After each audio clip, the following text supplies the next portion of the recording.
Hey everyone, welcome to the webinar. This is about anxiety, stress, overwhelm. Is normal? We are under many myths. One of them is that we have to be stressed for performance, that it helps to increase how we perform, it improves our productivity. Today, in today's webinar, we're going to show that's a myth.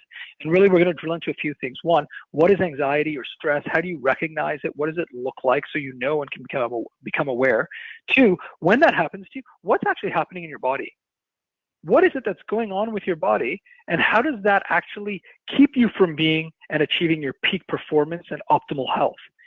Three, we're going to dive into the real gold of the session, which is 3 different techniques. One is for people who are more emotionally focused, one is for people who are more intellectually focused, and the third is more kinesthetically or physically focused on how you can release anxiety and stress. And so this is going to be an interactive session. I'm going to ask throughout that you're going to put comments into the chat box, and we're going to go back and forth. So first, what is mental health?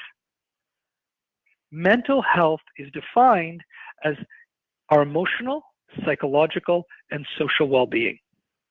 It affects how we think, feel, and act, and also helps determine how we handle stress and relate to others. So it's not only about us, it's about everyone else around us, how we relate to them, how we interact with them.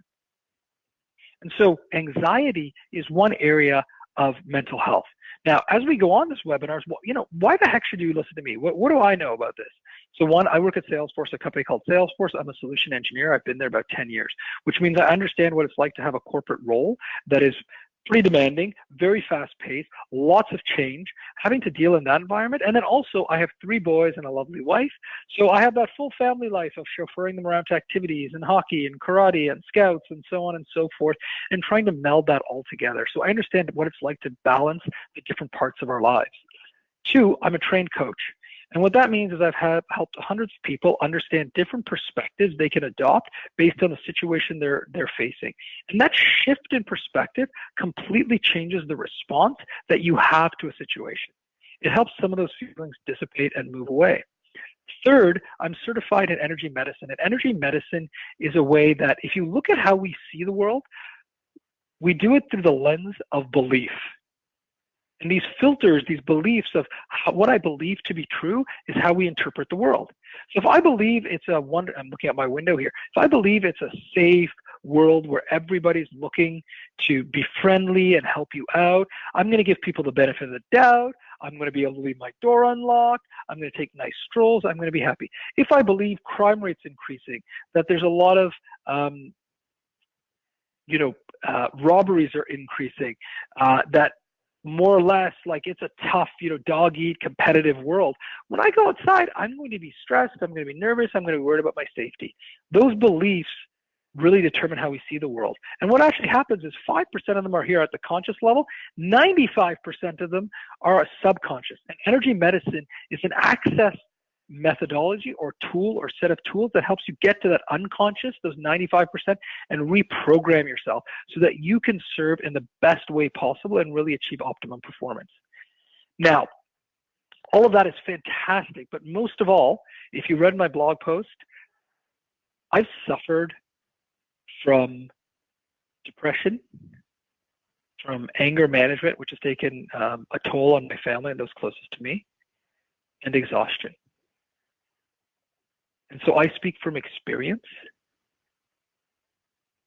and I do this webinar because if I had these tools, I may have been able to catch myself and stop myself before I descended into those depths. And that's my hope here for anyone who's either live on the webinar or watching the recording. Mental health and all of this is important because if you look at the stats, 20% of the population experiences a mental health illness in any given year. In fact, by the age of 40, 50% of the population will have experienced a mental health illness. 50%. If you're in a room with someone, if you're looking beside them, one of you by the age of 40 will have experienced a mental health issue. What's more alarming is that a recent HBR article highlighted that over 60% of people experience symptoms of mental health in any given year for a period longer than 2 weeks. So they looked and said, let's not say that you're anxious or you're stressed or you're frustrated or what have you. you're doing that for at least 2 consecutive weeks and experiencing that. 60%. And in fact, it's even higher in the younger generation. 50% of millennials and 75% of Gen Zers have left a role due to mental health issues. This is something that's getting more and more and higher and more pronounced in our society. And if you think about this, people a lot of times aren't even aware what anxiety is. They think it's worrying about everything, which yes, it is. You worry about a lot of stuff. What's going to happen there? What am I going to do? How am I going to deal with this? But it has a lot of other symptoms as well. Do you have muscle tension? Are you having trouble sleeping? Do you have digestive issues? Are you overthinking things all the time? Do you always second guess yourself? There's a lot of other symptoms. It's not just the worrying about everything. There's a whole other range of symptoms that actually will help you understand whether or not you suffer from anxiety. The thing is, in today's society, and this is a video, if you're a Seinfeld fan, it's the episode of Serenity Now. And I'm just going to explain it because it doesn't come across as well on the webinar. But if you look at this is, they go to someone and that person tells them, hey, listen, anytime you're angry or you're upset or anything's going on, just use the mantra, serenity now, and everything will be fine. And so these clips, they basically show characters who are having trouble or angry or frustrated, like, oh my God, they're like, serenity now. The issue with that is it's what we do most of the time in life. When we have emotions like gratitude and joy and happiness, we're like, yeah, bring them on. I like to feel this. Yeah. But when we have emotions such as fear or anger or stress or frustration, anxiety, we're like, ooh, I don't want to feel those. Those are no good. Push them down, hide them, get rid of them, ignore them.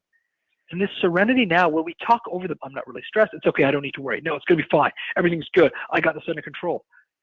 It suppresses the emotions. And our body is an amazing invention. It has such a huge capacity, but it is a finite capacity. As we start feeling these emotions like stress and we push that down, and then we get some overwhelm, I got so many things on my to-do list, but we push that down. I don't want to feel that. I don't like that feeling. And oh my gosh, how am I going to deal with these things? No, I don't want to know about that. Just hide it, get rid of it, push it away. And then you look and it's Q4, it's the end of the year. You've got revenue targets, projects, deadlines, everything's coming together. And in fact, now you've got the holidays and whose family am I going to spend time with and how am I going to deal with Uncle Bob and Auntie Lynn and what holiday shopping is my kid going to like the present and what am I going to get for them? All this stuff that can just overwhelm us and push us down. We don't want to feel it, so we start packing it in. The thing is, our body has a limit. And when that limit is hit,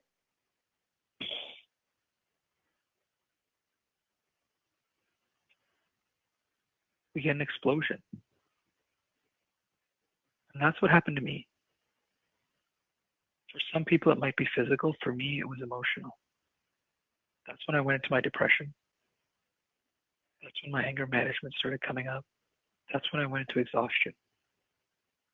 Your body has a certain limit. And when you exceed that limit, when you exceed that capacity, it's going to let you know in some way, shape, or form, whether that's emotional, physical, or a combination. And so today's webinar, we'll have future topics that actually deal with how do you change your response to those situations. But today's webinar is how do you stop packing up your suitcase?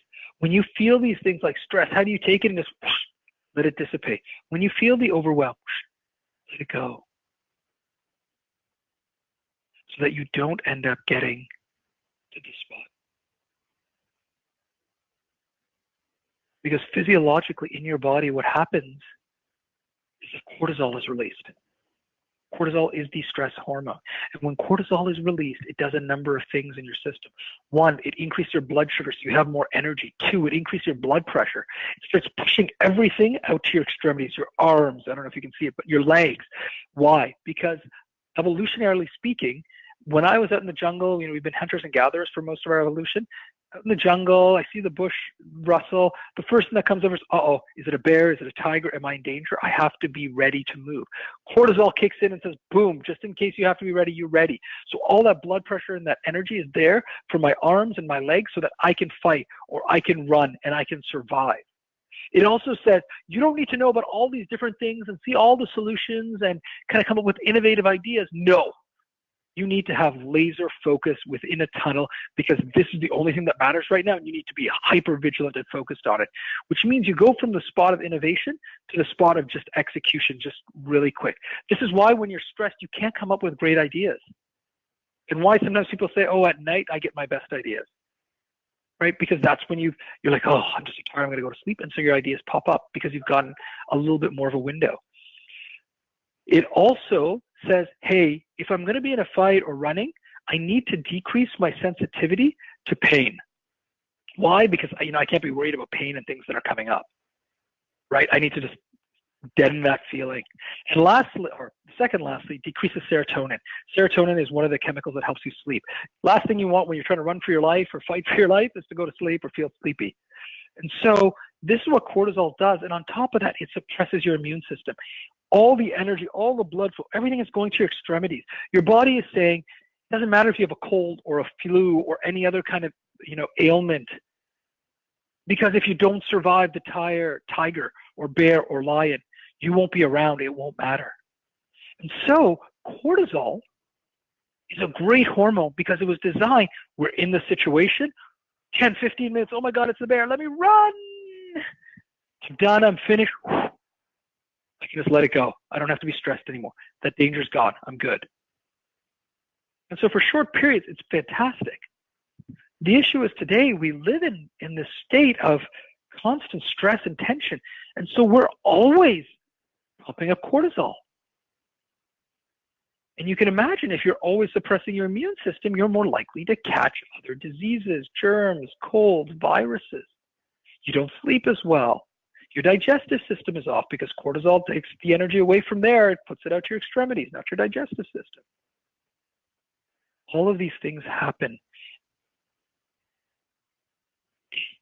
And cortisol lasts in your system for 6 hours. So if you think about going to sleep at 10 or 11 at night, if you're stressed at 5 or 6, or if you're trying to put the kids to bed, I know for me, it's not always a straightforward task, right? Get the kids ready for bed. If that causes a stressful response in you, you're putting cortisol right before you go to sleep, and it lasts for 6 hours. And so in today's webinar, we're really going to focus on the tools and the techniques that we can use in order to combat that. So how do we make sure that suitcase doesn't overfill, and how do we move into a space where I can do something about it? So I am going to go ahead and I'm going to take a deep breath in right now, all right? So you're going to take a deep breath in. I'm going to do it. Take a deep breath in. As you take a deep breath in, you want to really feel your abdomen expand and grow. This is the time we don't need the six-pack. We need the nice Buddha belly. So really let that abdomen grow. Then feel the air filling up through your chest, up through your throat, all the way up to your head. Then when you exhale, it's all going to come back down, releasing all the air from your head, through your neck, all the way down your chest, and out from your belly as your belly falls back to your belly, as your belly button goes back to the back of your spine and relaxes. So it's going to be in.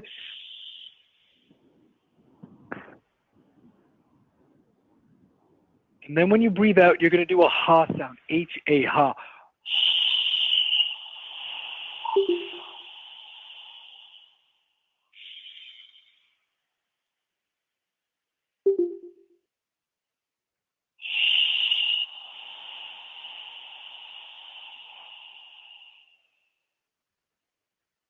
And we're going to do that breath 8 times. So you're breathing in from your belly, up through your chest, your throat, up through your head.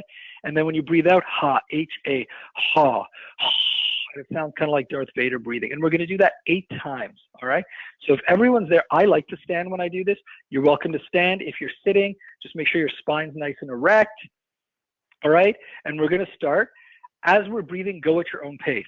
I may take longer. I may go faster. Whatever pace is for you, do that. But we're going to do it about 8 times, all right? And really check in. How do you feel right now? What's your current state? Nervous, anxious, restful, excited, curious, whatever that is. And now we're going to start breathing, all right? So we're going to do the Darth Vader exhale. So you're going to breathe in deeply. In through your stomach, your chest, your throat, all the way up to your head, and then you're going to breathe out.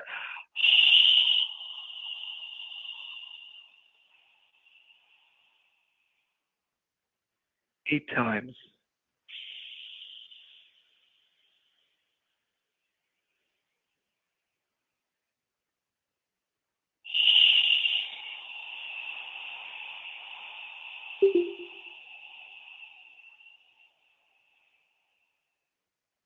And keep going.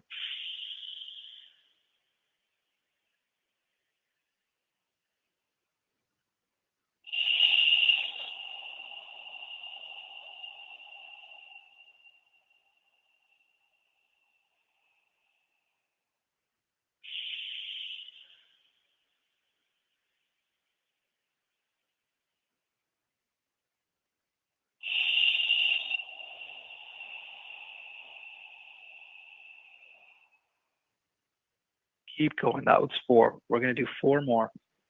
Really nice, deep breaths in, filling your abdomen, up through your chest, your throat, all the way up to your head, and then release it with the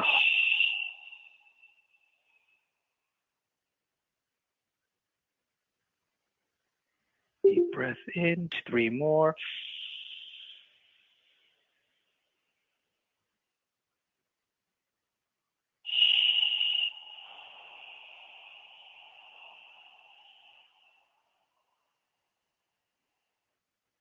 And 2 more. And as you're doing the breath, whatever you're experiencing is perfectly fine. There's different reactions. It's all good. Just enjoy and really connect. And one last big one.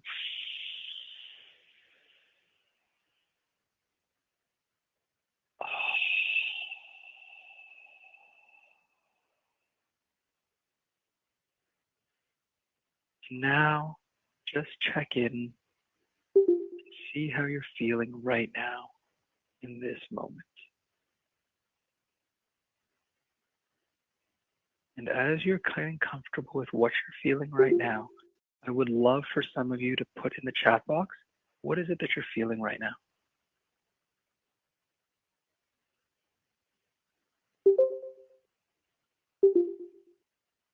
Calm, clarity, calm.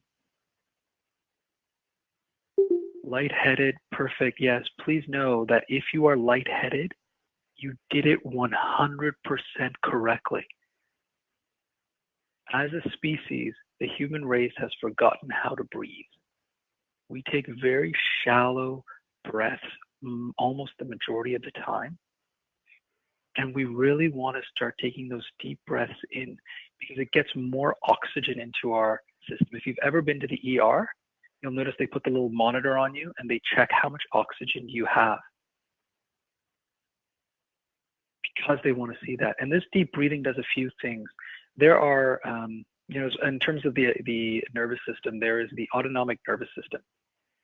And the autonomic nervous system has 2 components, the parasympathetic and the sympathetic. It really is the part that runs down and does all the involuntary control of our digestive system, heart rate, blood pressure, all those kinds of things. The sympathetic gets activated when you're in that, I need adrenaline, I need to move, I need to make things happen. And the parasympathetic tells your body, it's okay, you're safe, you're secure, this is a time to relax, to rest, to digest. There's a huge nerve that travels all the way down through all your organs as well called the vagus nerve. And essentially what you're doing is when you take these deep breaths, you're delivering more oxygen. So some of you might feel sleepy, some of you might feel lightheaded. It's only because you're getting a lot more oxygen than you're typically used to in your daily life. However, what's actually happening is you're stimulating the parasympathetic nervous system. And so the parasympathetic nervous system, what it does is says, okay, I'm going to boost up your immune system. I'm going to put all the energy back into your digestive system. I'm going to start, just relaxing and enjoying. That's why a lot of you are feeling relaxed. And this is an amazing technique. The second one, the ha breath, it actually stimulates the larynx in the back of your throat. throat, and that is a way to stimulate that vagus nerve. And that vagus nerve, again, is another way to activate the parasympathetic nervous system. So you're doing kind of the deep breathing as well as stimulating the vagus nerve, and all of that helps. If any of you have done yoga, or if you have even traditional Chinese medicine or ancient Chinese breathing techniques, a lot of them really focus on the deep breathing because it helps to stimulate the parasympathetic nervous system. Now, when I go through these sessions, I'm a big fan of mindfulness and really focusing on that. A lot of other folks are like, hey, you know what? Breathing is not really for me. It's not my thing. I'm not going to be sitting there in the middle of my workday at my desk and just start breathing. That's okay, because the next one we have, the next technique, is what I call, what's my story? And so if any of you have seen Brene Brown, she's got this in her latest book, Dare to Lead. What's the story I'm telling myself? There's been tons of work. If you do any of the mindfulness, cognitive-based therapy, or a number of other areas, it all relates to your thoughts. And so whether you have a thought and it creates the emotion, whether you have an emotion that starts creating thoughts, to me it's like potato, it's chicken and egg. They're very tightly linked. And so anytime you go into a situation, you really want to understand what are your thoughts. And so for this exercise, let's just do a little imagination. So if you can, I'm going to close my eyes. I'd love for everyone else to close their eyes as well. And just let's go on a story here together. So imagine that it's a beautiful day. You're outside. You're taking a walk. The sun is shining. There's beautiful fresh air.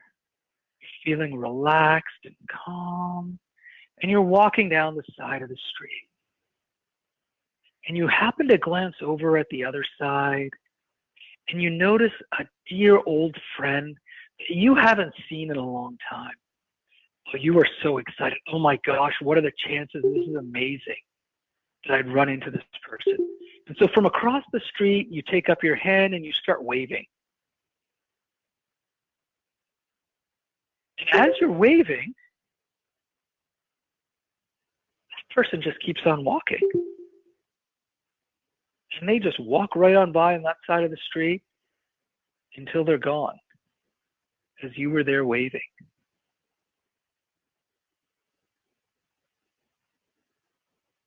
So now as you open your eyes, I'd love in the chat box, what are the thoughts that are going through your mind right now? Just type them down in that chat box.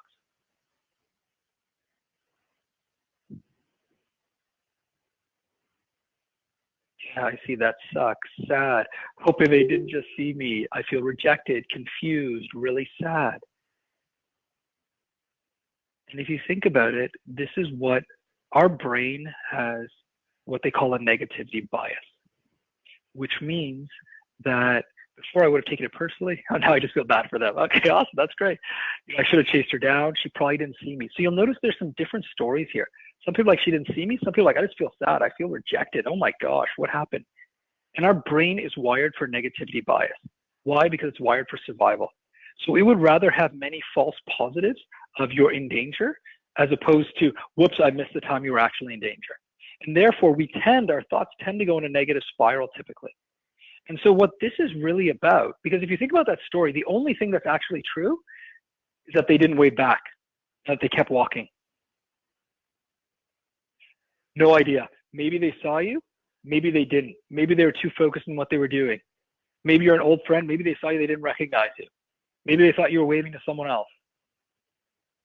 Maybe they were in their zone and they were off somewhere else and they were just so focused they didn't even pay attention.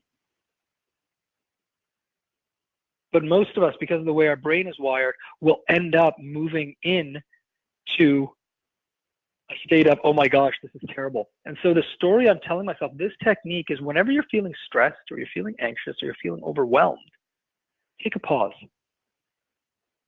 and start figuring out, what are your thoughts telling you? There's a beautiful part about thoughts that you get to choose which ones you focus on. Humans are a thought-making and story-making machine. Depending on the research you look at, it's somewhere between 20 to 60,000 thoughts per day that we tell ourselves or that come into our mind. And so if you just pause, you'll notice the facts and the way you're putting them in and how they align. So for example, here's a good one. Let's be like real time on this. So for example, I'm supposed to record this because afterwards they want to feature it on Feature Friday with the newsletter that goes out for the SE organization. So about halfway in, someone pinged me and said, hey, are you recording this? I'm like, oh my gosh, I haven't recorded it. So all of a sudden my thoughts are, oh my gosh, are they going to get it in? Did I just screw up? Am I going to have to do this again? Wow, that was really silly of me. I should have got some help. And there's all these thoughts that are spiraling around while I'm trying to do the webinar. Instead, if I pause and just say, you know what? It is what it is. Those thoughts make me feel like, oh my gosh, I screwed up, I messed up, oh, no good, how could I let that happen? Whereas if I also have other thoughts that are just as true, it's all right. I'll have half a recording. I can make time and record it again. Hey, I was really focused and present for all the people here on this webinar, and they're getting the benefit of it. And so there's a lot of thoughts that are just as true. I'll have another chance, right? Whatever it is. The reality is we have two types of emotions. We have depleting emotions, which is when I'm telling myself I screwed up, I made a mistake, I'm not going to meet their deadline, they're going to be upset, right? None of that's true. It's all the story in my mind. That's on my depleting side. That's like, I go outside, my car's there, and I leave the car lights on, and the battery's just slowly being drained. Or I can come on this side, which is the renewing side. This is the side of, that's okay, I'm going to have another chance, I'll figure it out. You know what? It was meant to be because the next time I'm going to do it even better. Right? Whatever it happens to be. That's the side that's like, woohoo, I'm boosting my battery. It's moving up. And so if you look at HeartMath, they're an institute that's done tons of scientific research on this. And we really feel that the emotions fall into two spots. And depending on the thoughts you're telling yourself, you're either draining yourself or you're lifting yourself up. So next time you get into one of those anxious or stressful situations, figure out what's the story you're telling yourself and then focus on other things that are true in that situation. This is the really important part. Do not contradict your thoughts, all right? A lot of people are like, man, I'm feeling nervous, I'm feeling stressed, oh my gosh, I might screw up. No, it's okay, you'll be okay, you'll be fine. That's like the Seinfeld Serenity Now. You're not trying to contradict or overtalk or dominate your thoughts. You're simply choosing other thoughts that are also true. Really important distinction. And so when you're using this technique, choose other thoughts that are true. So if I'm going in, I do a lot of software demonstrations. I'm in a meeting and you know what? GoToMeeting never seems to work. And so as opposed to worrying about, oh my gosh, some people can't get in, now I'm 5 minutes late, now I'll have to cram my demo, I won't be able to get my value messaging properly, all that kind of stuff. Instead, I can focus on, that's okay, we'll cover what we need to cover. I've got a team that will help me out. I've been through this before, and I'll get through this again. Right? There's a lot of other thoughts that you can have. They're not contradicting the other ones. They're just a different truth that I can choose to tell myself. Okay, we're going to go to the last one. This one's a lot of fun as well. Squeeze and release. All right, this is for all the yeah, that's right, Jeff. It is only a stage 2 off. Yeah, it's all good. So squeeze and release is one. So we've kind of talked about the breathing, which I'll call the emotional aspect or the emotional technique. We've talked about what's my story, which is really, for those of us who are more intellectually focused or intellectually oriented, that's a great one to use. For those of us that are more kinesthetic or physical, this squeeze and release is a great one. And this one is something I grabbed from the Anxiety Society of Canada because I'm based in Toronto. And it's a way you basically take muscle groups one at a time and you squeeze them really hard. Like you just contract and squeeze those muscles as hard as you can for about 5 seconds. Then you release. And you release for about 5 seconds. And you do that about 4 or 5 times. And you start off first with your feet, then kind of your stomach and chest, then your arms and shoulders, then you kind of do your neck and your head. And you just kind of build it up. And over time, you get really good, and you can do it all just in one shot. Instead, because you guys are all super advanced, And we really want to get the full impact. What we're going to do is we're going to do everything at the same time, and we're going to do it 3 or 4 times. And so what you're going to do, I'm going to demonstrate again. All right. When, I'll say, okay, let's get started. And so when we start, you want to squeeze everything. So you want to curl your toe. I'm looking at my toes, but you want to curl your toes. You want to like squeeze your calves, your quads, your butt. You want to suck in your tummy, your abdomen. You want to flex your chest, your shoulders, your arms. And now I can't talk when I'm doing the rest, but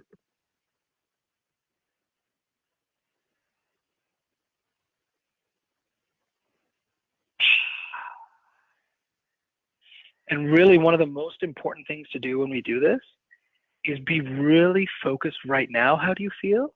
When you're tensed, how do you feel? And then when you relax, most importantly, when you relax, how do you feel when you relax? Because a lot of times we carry tension in our body and we're so used to being somewhat contracted all the time, we don't even know, or we've forgotten what it is to actually release and be relaxed. So this is a great way for those of us that I said are kinesthetically oriented to do it. So now we're all going to do this one together as well. And we're going to do it we'll see, maybe about 4 times. I haven't got anyone to 5 yet, because mostly people are like, oh my gosh, it's so much work.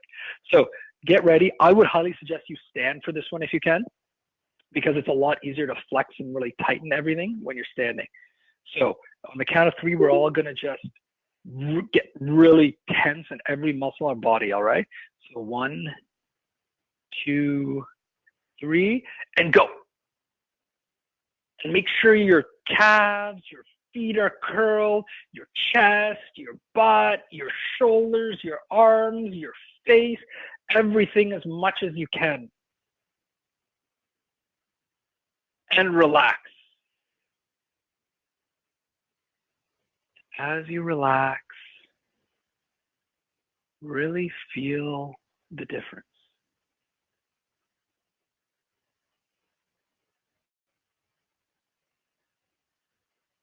And now on the count of 3, we're all going to squeeze really hard again. So 1, 2, 3, and go.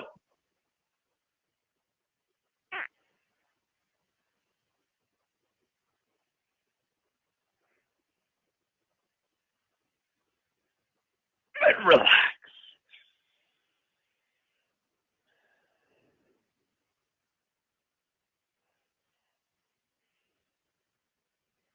Feel that difference. Feel the lightness. Feel the tension you didn't even know you had just dissipate. We're going to do this 2 more times. So 1, 2, 3, and go.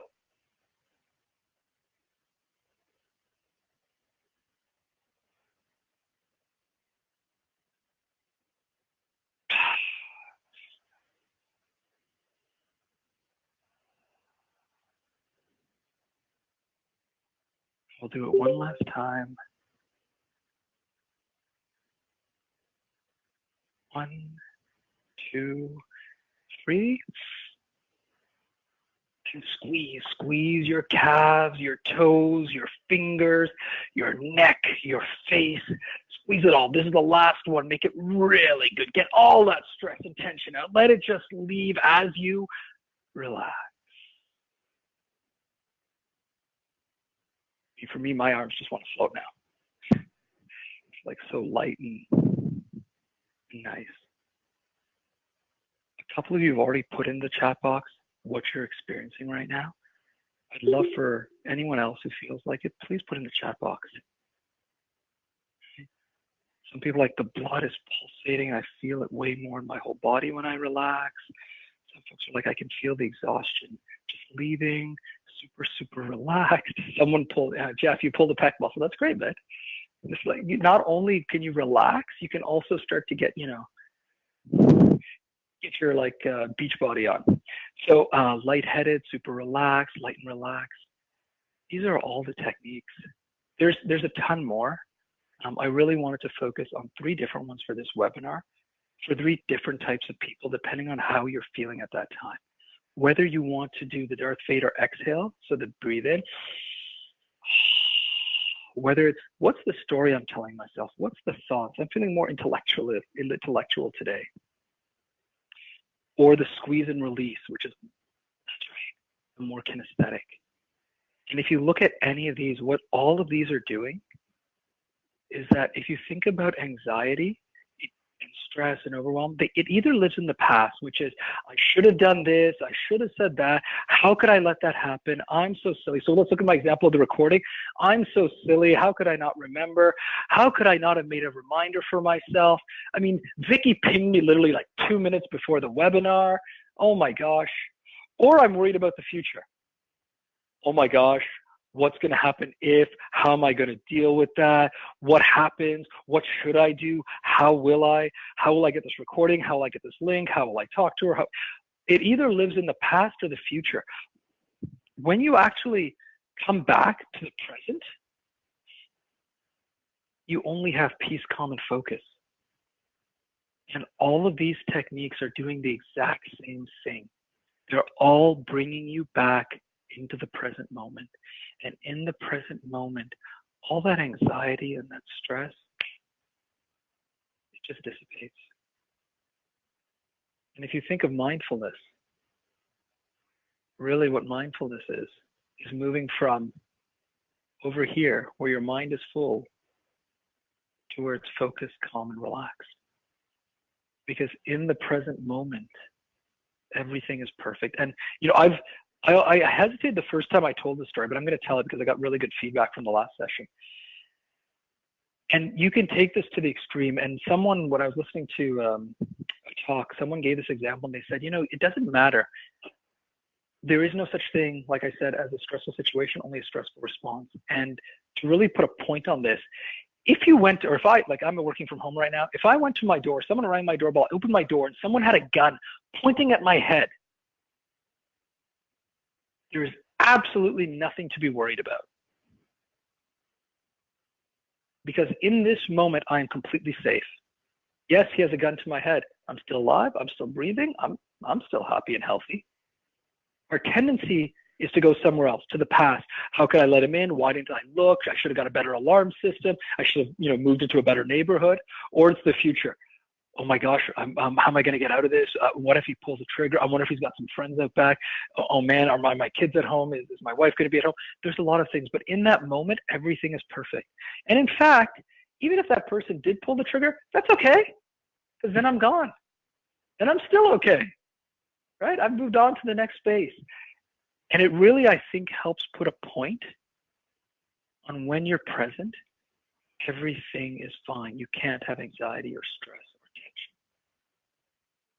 So as we get to the end of the webinar, this is the way that I think really powerfully sums it up, which is you can't stop the waves, but you can learn to surf. There's no such thing as a stressful situation, only a stressful response. And you can 100% learn through some of the tools here on how to take that response and just let it melt away so that you can enjoy that wave and not get crushed underneath it. I'm a big fan of mindfulness. And so starting in January, because I think it's a fantastic time of year, I am running a Learn to Meditate series. This is a virtual seminar. So it'll be 3 times a week, Monday, Wednesday, Friday, 12 Eastern to 12:30 Eastern for 4 weeks. So that's 12 sessions. This is really designed, when I started off on my journey, like if you asked me about 18, 20 months ago, could I meditate? I'd be like, all right, are we done? What do you mean I'm not supposed to have thoughts? Sit still? I can't sit still? I've got too many things to do. And my mind was racing. And there's so many myths about meditation. And so this is really designed for people, ideally I call it for beginners. But it's how do you do meditation in a way that 1, breaks those myths, 2, actually starts to change your neural pathways and your overall response. Because after, the reason I've set it up this way, you have 3 times a week for 4 times. If you miss a session, there's a recording, so you can always go back and just listen to it and do it more often. The idea is over that 4 weeks, you should build some muscle memory and you will change some of the neural pathways, which means that when you get into these situations, you won't have to try as hard to let the anxiety and stress go. It just starts to seep away. And so this is really designed, we're going to do a number of things. I'm also big on focused meditation, so not just sitting there, just breathing, but actually doing some visualizations and some other things as well. That makes it a lot easier for people, especially if they're starting, to be able to get through it. The session right now, full price, is $125. It does qualify for wellness reimbursement if you're part of Salesforce or your company offers that. So you can 100% go to the bit.ly there. And if you're interested, you can register. If you have any questions, you can ping me. If you are in the Toronto area or the New York area, there's a couple of actual events I have. So in Toronto, this is really, that's my lovely wife and that's me there. This is a winter solstice. This is all about how do you change those subconscious beliefs we talked about. And so we're going to do Kundalini Yoga, which is focused on using physical activity to move through some of those beliefs, as well as energy medicine, which is some of the stuff I do, to work out those beliefs and those perceptions and how you view the world. That's in Toronto, or Mississauga, actually, in the GTA, December 21st, 2019, $75 early bird till December 15th. Lastly, if you can take 2 minutes, I will send out a survey as well. Give me your feedback. Let me know what I did well, where I could improve, other topics you might like to hear from. This is really deeply personal for me, and if I can help even one person, I'm super happy. If any of you are in New York, I do have a workshop coming up on December the 16th. It's called Finding Your Purpose. It's really about, what are you looking for when you look for purpose? What are people searching for? And we're going to do some exploration around that. In the meantime, if you can visit this bit.ly and give me some feedback, that would be great. Appreciate all the comments, and I'll have to figure out what to do with what I'll tell Vicky. If anyone has questions, I'm still here for a few minutes. Let me know, and happy to take any questions. You can either do it in the chat box, or you can just unmute yourself.